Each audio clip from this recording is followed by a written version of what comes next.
Alright guys, we are down to the main events of BootyMania 32. And we're going to start off with a match that a lot of people think will be the main event. And at first I was thinking maybe it should be, honestly. But I'm going to give the WWE the benefit of the doubt with the actual main event. So, this is one of your co-main events, which is The Undertaker taking on the returning Shane McMahon in Hell in a Cell. This is our third Hell in a Cell match, and Taker's been in all of them at WrestleMania, and I'm pretty pumped for this match. This is probably the most how can I say this? Um, I think people are just looking forward to this more than anything else on the card. And it's a shame because Shane McMahon isn't a, it comes back to this whole part timer thing. People get excited for the part timers, and while the main guys are kind of just like we see him every week, so it's like, eh.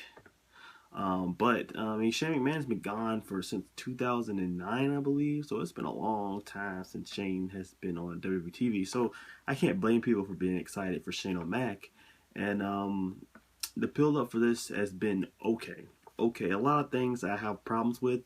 It kind of reminds me of how I feel about Batman vs Superman. Like, to me, it was a good movie, but there was like a lot of things just wrong with it for making it amazing. And one thing with this feud that's just not the greatest, in my opinion, is the fact that it wasn't really explained why Undertaker would even want to take this match against Shane McMahon. So the whole story, in case you didn't know, let me give you a little review of what the story is about. Shane McMahon comes back and tells Vince McMahon that he's running this company to the ground, and he wants to take control of what is rightfully his, which is the entire WWE. And Vince says he can do that only if he can take out the Undertaker, if he can be Undertaker at WrestleMania. Shane agrees to the match, and I was like, okay, that sounds pretty sweet. I'm excited for this. I wonder how Undertaker's going to react to this. And Undertaker doesn't. He just accepts the match and says that his son's blood is on his freaking, it's on him, it's on Vince.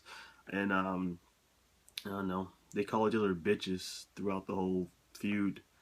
You're a bitch, anyway. But there's nothing really. They didn't really explain that. Like, why would the Undertaker want to face Shane? What does he get out of that? Nothing. Like, why would he be working for Vince McMahon? Is like Undertaker supposed to be the heel in this, or I don't really understand that. They didn't really explain that too well, and at this point, it really doesn't matter. So the story part of it is kind of, it's okay, but it's not the greatest. But they're going to have a kick-ass match, man. Shane McMahon is going to do something super crazy in that Hell in a Cell. I honestly believe he's going to jump off that cell. I think 40-year-old Shane McMahon is going to take the ultimate risk and jump off that Hell in a Cell in some kind of capacity. Maybe not. Maybe he won't jump off the whole, like the from the top, but I think that he will at least scale the cage and then jump off of it onto the Taker. He's gonna do something crazy like that. There's no way he's not going to. This Shane McMahon. No telling if we're ever going to see him in a WrestleMania match again. We're going to see the coast to coast. We're going to see a lot of cool stuff, man. This is probably the most anticipated Undertaker match in the last couple of years since, I guess Brock was really highly anticipated too. But I think this match is going to be really, really good. And it's going to be really because of the unorthodox style of Shane McMahon and what he's willing to put his body through for the sake of entertaining the WWE Universe. So, yeah, I'm definitely looking forward to this. And I thought that Vince was going to add himself to the match, but there's going to be tons of shenanigans. We're going to see Vince in this match. But I want to go with, I originally was going to go with Shane McMahon winning this match. I think it was best because I think that we can actually hit the restart button on everything that's going on in the WWE, and we can start anew with Shane McMahon as the head. No more of the authority. But I don't think it's going to happen just because last week, I think it was last week on Raw, Vince came out and said that if the Undertaker does not defeat Shane McMahon, this will be his final WrestleMania, and I don't think that Shane McMahon should be Undertaker's final WrestleMania. I don't believe that should be the case at all.